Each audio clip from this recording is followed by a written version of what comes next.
கர்த்தருடைய நாமத்திற்கு ஸ்தோத்திரம். ஒவ்வொரு நாளும் கேட்பதன் மூலம் ஒரு வருடத்தில் பைபிள் வாசிப்பை முடிக்க இந்த சேனல் உதவுகிறது. Please subscribe and support us. இன்றைய வேத பகுதி என்னாகமம் அதிகாரம் 17. பின்பு கர்த்தர் மோசேயை நோக்கி, நீ இஸ்ரவேல் புத்திரரோடே பேசி, அவர்கள் பிதாக்களின் வம்சங்களாகிய ஒவ்வொரு வம்சத்தினுடைய பிரபுவினிடத்தில் ஒவ்வொரு கோலாக 12 கோலை வாங்கி அவனவன் கோலில் அவனவன் பெயரை எழுதுவாயாக.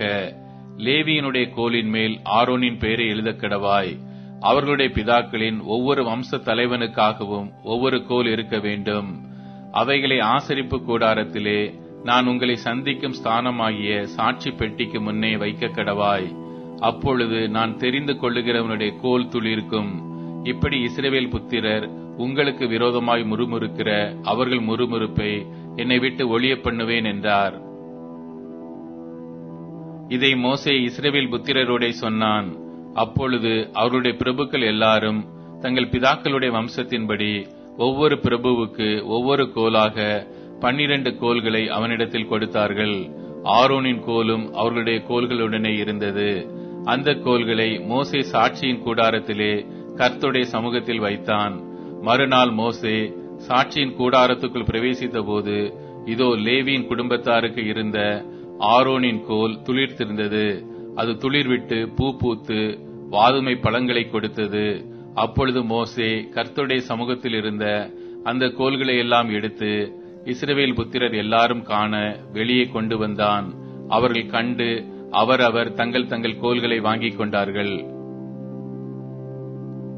அப்பொழுது கர்த்தர் மோசேயை நோக்கி, ஆரோனின் கோல் அந்த கலகக்காரருக்கு விரோதமான அடையாளமாகும் பொருட்டு அதை திரும்பவும் சாட்சி பெட்டிக்கு முன்னே கொண்டு போய் வை. இப்படி அவர்கள் எனக்கு விரோதமாய் முறுமுறுப்பதை ஒழிய பண்ணுவாய். அப்பொழுது அவர்கள் சாக மாட்டார்கள் என்றார். கர்த்தர் தனக்கு கட்டளையிட்டபடியே மோசே செய்தான். அப்பொழுது இஸ்ரவேல் புத்திரர் மோசேயை நோக்கி, இதோ செத்து அழிந்து போகிறோம், நாங்கள் எல்லாரும் அழிந்து போகிறோம். கர்த்தரின் வாசஸ்தலத்தின் கிட்டே வருகிற எவனும் சாகிறான், நாங்கள் எல்லாரும் செத்துதான் தீருமோ என்றார்கள்.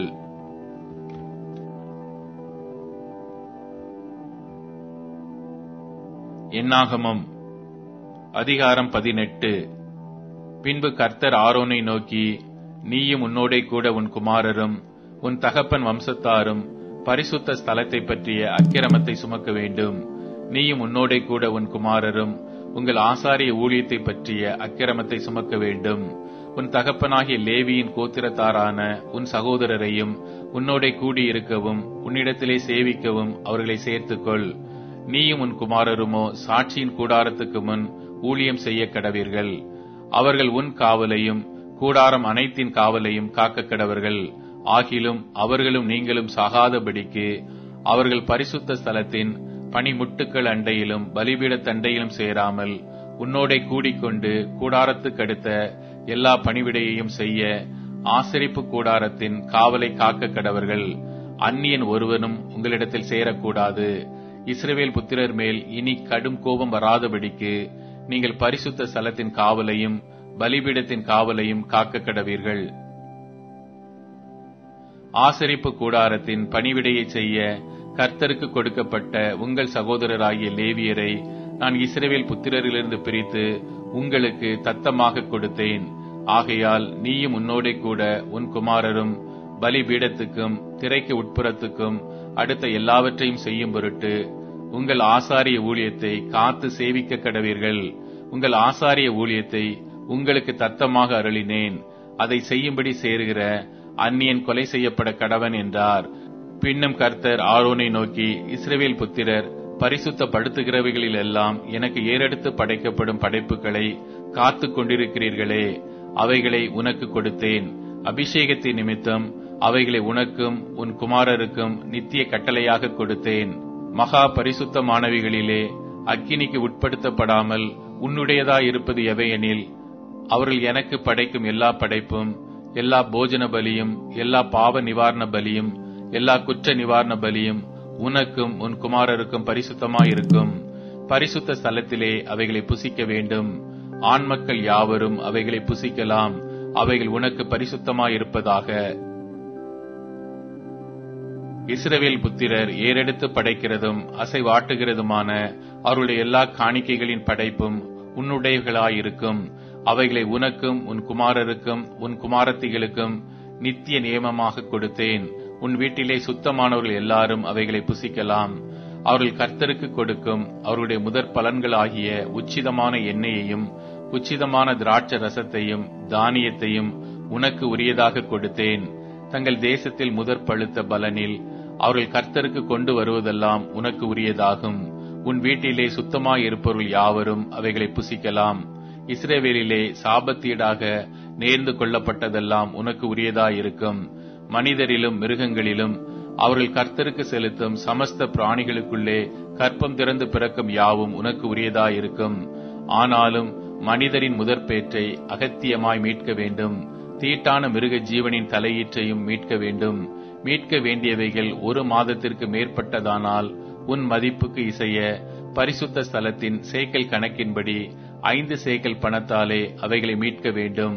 1 சேக்கல் 20 கேரா. மாட்டின் தலையீற்றும் செம்மறியாட்டின் தலையீற்றும் வெள்ளாட்டின் தலையீற்றுமும் மீட்கப்பட வேண்டும். அவைகள் பரிசுத்தமானவைகள். அவைகளின் இரத்தத்தை பலிபீடத்தின் மேல் தெளித்து அவைகளின் கொழுப்பை கர்த்தருக்கு சுகந்த வாசனையான தகனமாக தகனிக்க வேண்டும். அசைவாட்டு மார்க்கண்டத்தை போலும் வலது முன்னந்தொடையைப் போலும் அவைகளின் மாம்சமும் உன்னுடையதாகும். இஸ்ரவேல் புத்திரர் கர்த்தருக்கு ஏறெடுத்து படைக்கிற பரிசுத்த படைப்புகளை எல்லாம் உனக்கும் உன் குமாரருக்கும் உன் குமாரத்திகளுக்கும் நித்திய கட்டளையாக கொடுத்தேன். கர்த்தருடைய சந்நிதியில் இது உனக்கும் உன் சந்ததிக்கும் என்றைக்கும் செல்லும் மாறாத உடன்படிக்கை என்றார். பின்னும் கர்த்தர் ஆரோனை நோக்கி, அவர்களுடைய தேசத்தில் நீ ஒன்றையும் சுதந்தரித்துக் கொள்ள வேண்டாம். அவர்கள் நடுவே உனக்கு பங்கு உண்டாயிருக்கவும் வேண்டாம். இஸ்ரவேல் புத்திரர் நடுவில் நானே உன் பங்கும் உன் சுதந்திரமுமாயிருக்கிறேன். இதோ லேவியின் புத்திரர் ஆசரிப்பு கூடாரத்தின் பணிவிடையை செய்கிற அவர்களுடைய வேலைக்காக இஸ்ரவேலருக்குள்ளவை எல்லாவற்றிலும் தசம பாகத்தை அவர்களுக்கு சுதந்திரமாக கொடுத்தேன். இஸ்ரவேல் புத்திரர் குற்றம் சுமந்து சாகாதபடிக்கு இனி ஆசரிப்பு கூடாரத்தை கிட்டாதிருக்க கடவர்கள். லேவியர் மாத்திரம் ஆசரிப்பு கூடாரத்துக்கு அடுத்த வேலைகளை செய்ய வேண்டும். அவர்கள் தங்கள் அக்கிரமத்தை சுமப்பார்கள். இஸ்ரவேல் புத்திரர் நடுவே அவர்களுக்கு சுதந்திரம் இல்லை என்பது உங்கள் தலைமுறை தோறும் நித்திய கட்டளையாயிருக்கும். இஸ்ரவேல் புத்திரர் கர்த்தருக்கு ஏறெடுத்து படைக்கும் படைப்பாகிய தசம பாகத்தை லேவியருக்கு சுதந்திரமாக கொடுத்தேன். ஆகையால் இஸ்ரவேல் புத்திரரின் நடுவே அவர்களுக்கு சுதந்திரம் இல்லை என்று அவர்களுக்கு சொன்னேன் என்றார். பின்னும் கர்த்தர் மோசேயை நோக்கி, நீ லேவியரோடே சொல்ல வேண்டியது என்னவென்றால், இஸ்ரவேல் புத்திரர் கையில் வாங்கிக் கொள்ளும்படி நான் உங்களுக்கு சுதந்திரமாக கொடுத்த தசம பாகத்தை நீங்கள் அவர்கள் கையில் வாங்கும்போது தசம பாகத்தில் 10 1 பங்கை கர்த்தருக்கு ஏறெடுத்து படைக்கும் படைப்பாக செலுத்த வேண்டும். நீங்கள் ஏறெடுத்து படைக்கும் இந்த படைப்பு களத்தின் தானியத்தைப் போலும் ஆலையின் ரசத்தைப் போலும் உங்களுக்கு எண்ணப்படும். இப்படியே நீங்கள் இஸ்ரவேல் புத்திரர் கையில் வாங்கும் தசம பாகமாகிய உங்கள் பங்குகளிலெல்லாம் நீங்களும் கர்த்தருக்கு என்று ஒரு படைப்பை ஏறெடுத்து படைத்து அந்த படைப்பை ஆசாரியனாகிய ஆரோனுக்கு கொடுக்க வேண்டும். உங்களுக்கு கொடுக்கப்படுகிற ஒவ்வொரு காணிக்கையிலும் உள்ள உச்சிதமான பரிசுத்த பங்கை எல்லாம் கர்த்தருக்கு ஏறெடுத்து படைக்கும் படைப்பாக செலுத்த வேண்டும். ஆதலால் நீ அவர்களோட சொல்ல வேண்டியது என்னவென்றால், அதில் உச்சிதமானதை நீங்கள் ஏறெடுத்து படைக்கும் போது அது களத்தின் வரத்திலும் ஆலையின் வரத்திலும் இருந்து எடுத்து செலுத்துகிறது போல லேவியருக்கு எண்ணப்படும். அதை நீங்களும் உங்கள் குடும்பத்தாரும் எவ்விடத்திலும் புசிக்கலாம்.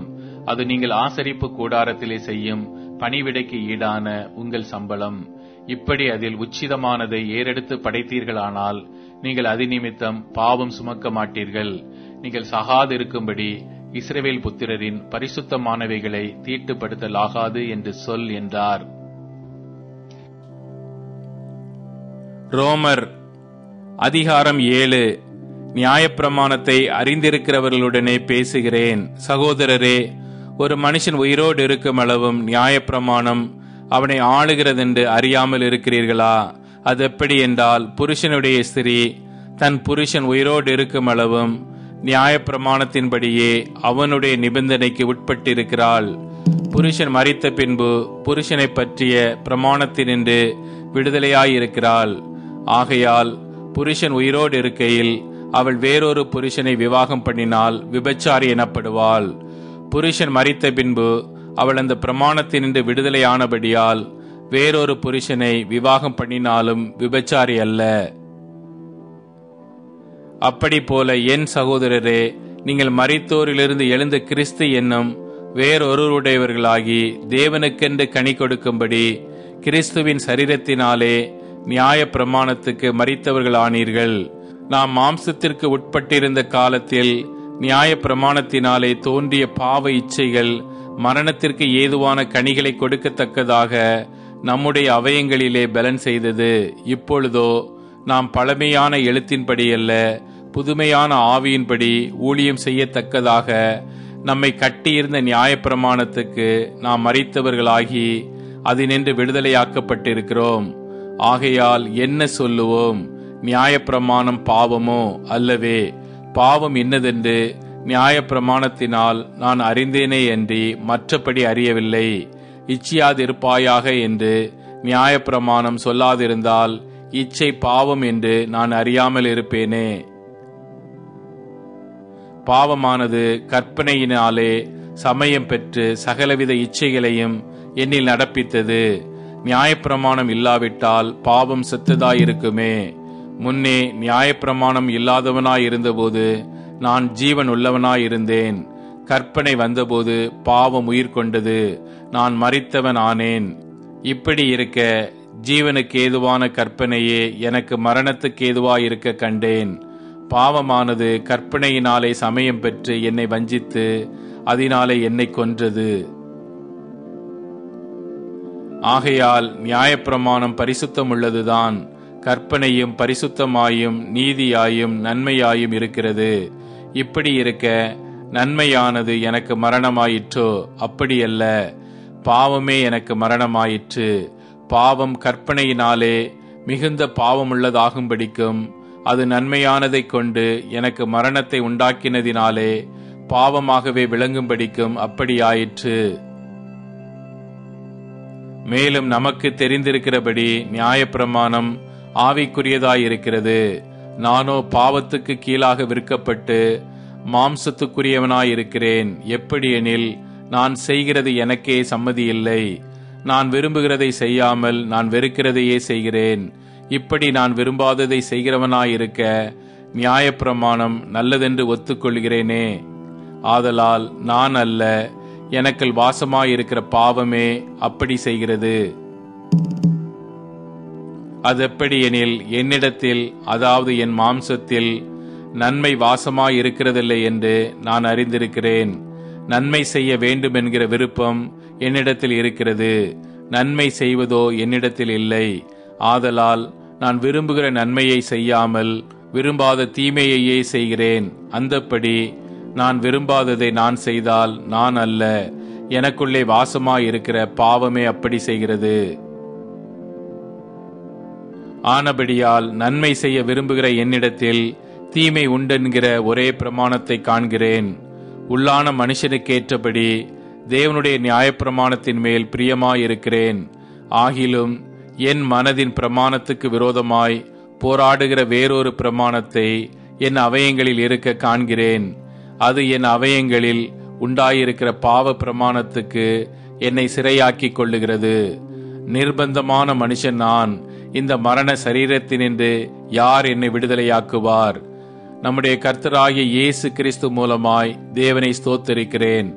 ஆதலால் நானே என் மனதினாலே தேவனுடைய நியாயப்பிரமாணத்துக்கும் மாம்சத்தினாலேயோ பாவ பிரமாணத்துக்கும் ஊழியம் செய்கிறேன்.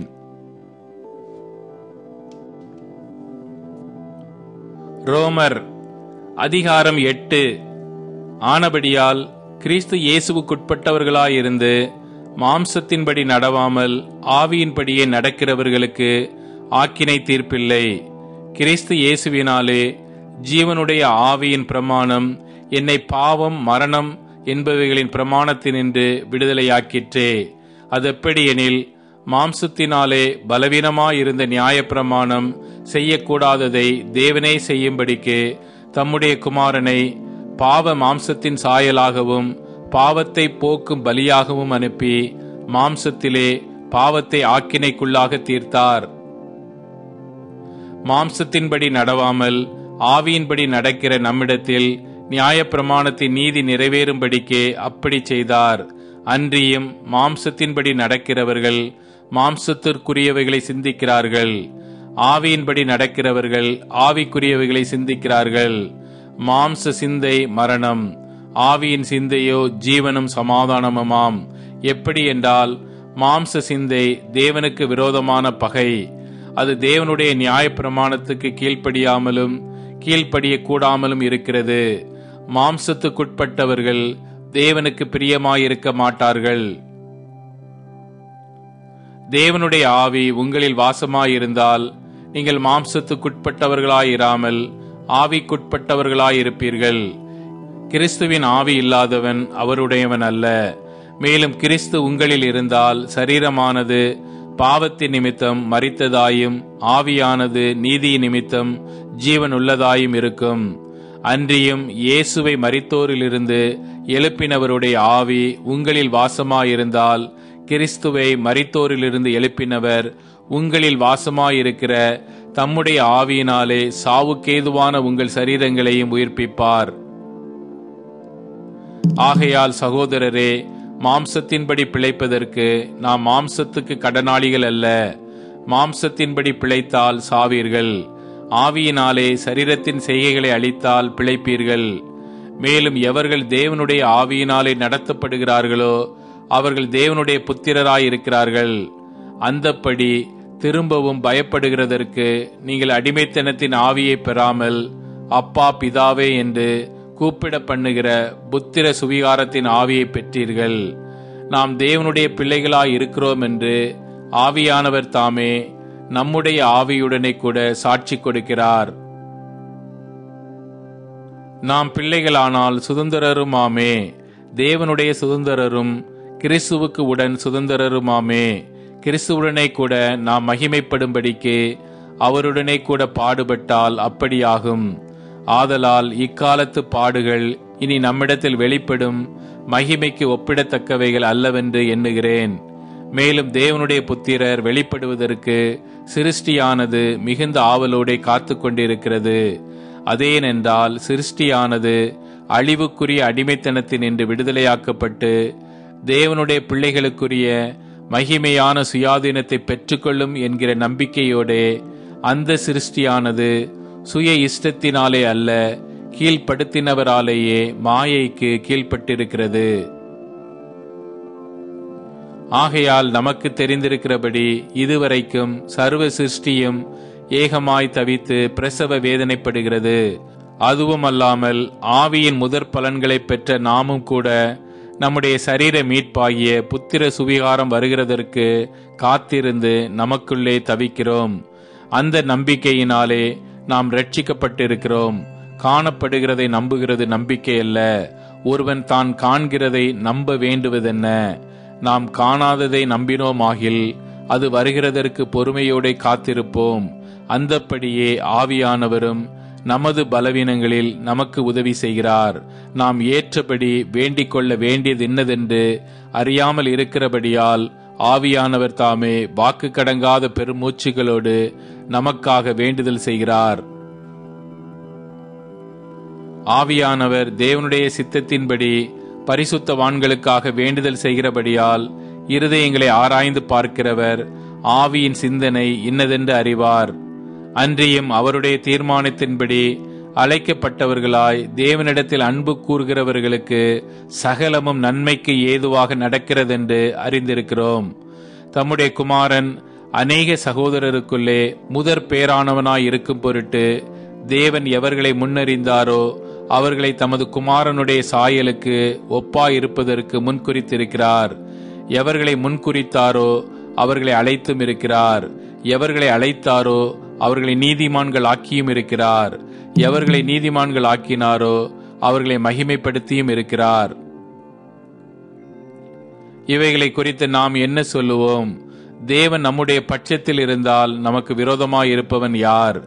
தம்முடைய சொந்த குமாரன் என்றும் பாராமல் நம் எல்லாருக்காகவும் அவரை ஒப்பு கொடுத்தவர் அவரோ கூட மற்ற எல்லாவற்றையும் நமக்கு அருளாது இருப்பது எப்படி? தேவன் தெரிந்து கொண்டவர்கள் மேல் குற்றம் சாட்டுகிறவன் யார்? தேவனே அவர்களை நீதிமான்களாக்குகிறார். ஆக்கினைக்குள்ளாக தீர்க்கிறவன் யார்? கிறிஸ்துவே மரித்தவர், அவரே எழுந்தும் இருக்கிறார். அவரே தேவனுடைய வலது பாரிசத்திலும் இருக்கிறவர். நமக்காக வேண்டுதல் செய்கிறவரும் அவரே. உமது நிமித்தம் என் நேரமும் கொல்லப்படுகிறோம், அடிக்கப்படும் ஆடுகளைப் போல எண்ணப்படுகிறோம் என்று எழுதியிருக்கிறபடி நேரிட்டாலும் கிறிஸ்துவின் அன்பை விட்டு நம்மை பிரிப்பவன் யார்?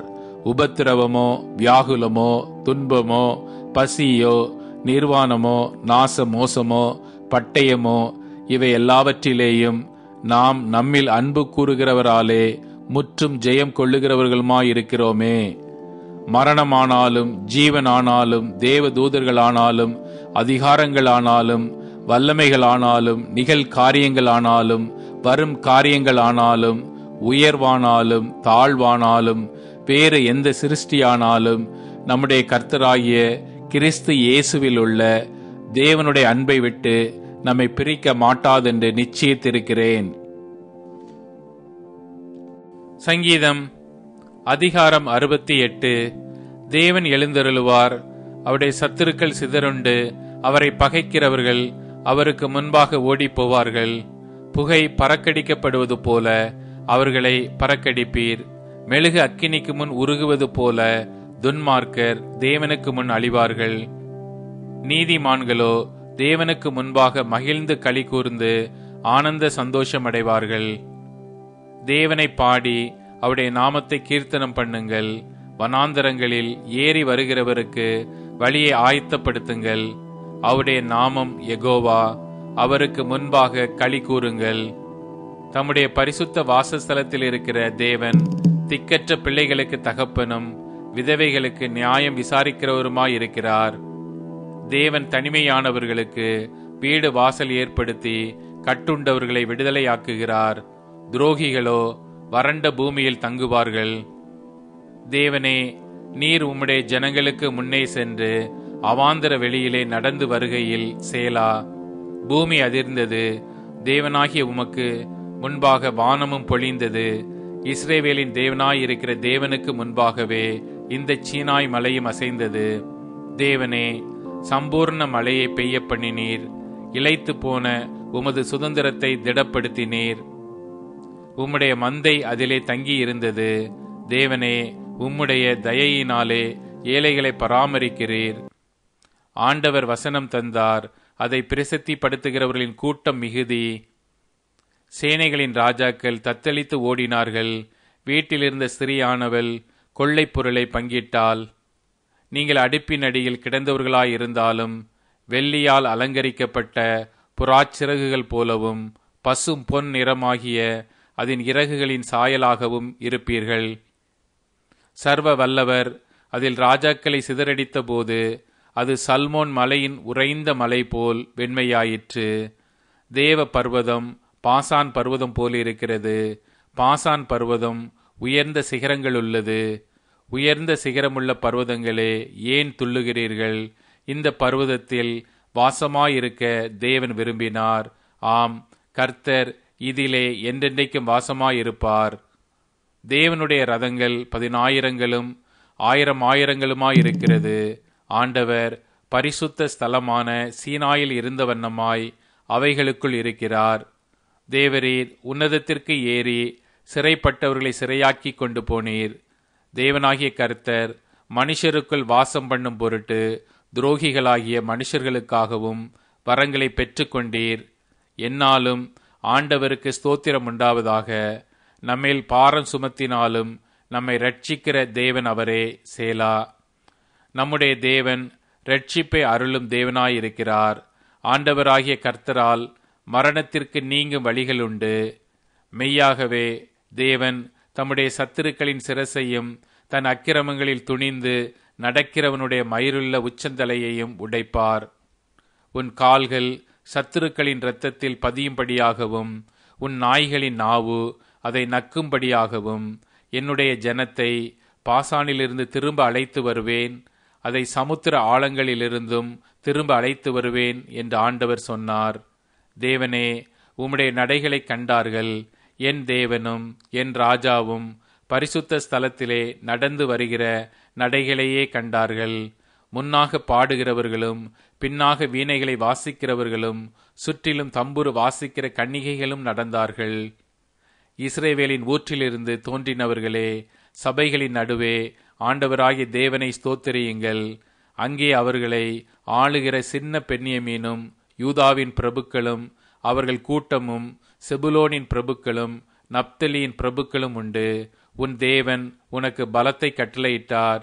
தேவனே, நீர் எங்கள் நிமித்தம் உண்டு பண்ணினதை திடப்படுத்தும். எருசலேமில் உள்ள உம்முடைய ஆலயத்தின் நிமித்தம் ராஜாக்கள் உமக்கு காணிக்கைகளை கொண்டு வருவார்கள். நாணலிலுள்ள மிருக கூட்டத்தையும் ஜனங்களாகிய கன்றுகளோட கூட ரிஷப கூட்டத்தையும் அதட்டும். ஒவ்வொருவனும் வெள்ளி பணங்களை கொண்டு வந்து பணிந்து கொள்ளுவான். யுத்தங்களில் பிரியப்படுகிற ஜனங்களை சிதறடிப்பார். பிரபுக்கள் எகிப்திலிருந்து வருவார்கள். எத்தியோப்பியா தேவனை நோக்கி கையெடுக்க தீவிரிக்கும். பூமியின் ராஜ்யங்களே, தேவனை பாடி ஆண்டவரை கீர்த்தனம் பண்ணுங்கள். சேலா. ஆதி முதலாயிருக்கிற வானாதி வானங்களின் மேல் எழுந்தருளி இருக்கிறவரை பாடுங்கள். இதோ தமது சத்தத்தை பலத்த சத்தமாய் முழங்க பண்ணுகிறார். தேவனுடைய வல்லமையை பிரசித்திப்படுத்துங்கள்.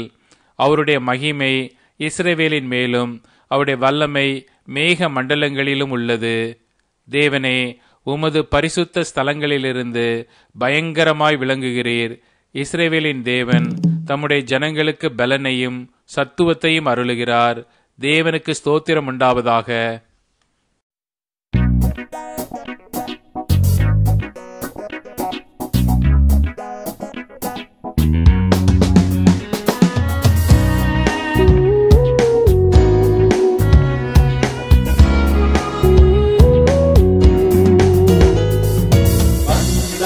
வந்தாச்சு கன்வென்ஷன் வந்தாச்சு, நம்ம சின்ன பிள்ளைகளுக்கு சந்தோஷம் வந்தாச்சு. வந்தாச்சு வந்தாச்சு கன்வென்ஷன் வந்தாச்சு, நம்ம சின்ன பிள்ளைகளுக்கு சந்தோஷம் வந்தாச்சு. ஆடுவோம் ஆடுவோம் ஓடி ஓடி வாங்க, எல்லையில்லா இன்பங்களை தந்திடுவார் வாங்க. ஆடுவோம் ஆடுவோம் ஓடி ஓடி வாங்க, எல்லையில்லா இன்பங்களை தந்திடுவார் வாங்க வாங்க. ஆடலுண்டு பாடலுண்டு குறைவில்லாமலே, ஆண்டவர் இயேசுவை நாம் அறிந்து கொள்ளவே. ஆடலுண்டு பாடலுண்டு குறைவில்லாமலே, ஆண்டவர் இயேசுவை நாம் அறிந்து கொள்ளவே. தேவன் தரும் அறிவினால் வெற்றி தரும் வாழ்க்கையில் ரகசியத்தை அறிந்து கொள்வோமே. ஆடுவோம் பாடுவோம் ஓடி ஓடி வாங்க, எல்லையில்லா இன்பங்களை தந்திடுவார் வாங்க.